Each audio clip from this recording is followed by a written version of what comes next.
How to use DJI Mic 2 with GoPro 12.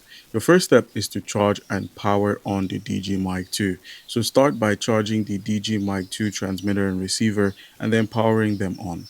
Make sure the transmitter and receiver are paired first.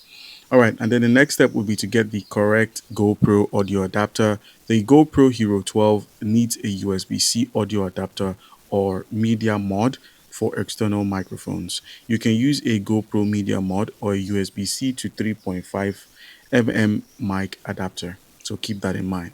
Now, once you fix that up, go ahead and connect the DJI Mic 2 receiver to the GoPro. So plug the DJI Mic 2 receiver into the GoPro audio adapter using the 3.5 millimeter cable and secure the cable to avoid accidental disconnects.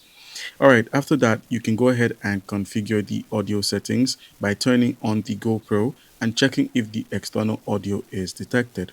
And then once you're done there, go ahead and clip the mic onto your shirt or helmet, and then just simply attach the transmitter close to your mouth for clearer audio. The best placement area would be your chest or inside the helmet cheek pad for those who are riding bikes. All right, and last but not least, just simply record a test clip, record a quick sample, and listen back to confirm the audio quality, and then use wind protections when outdoors by simply using wind muffs like these to help with audio resistance. All right, guys,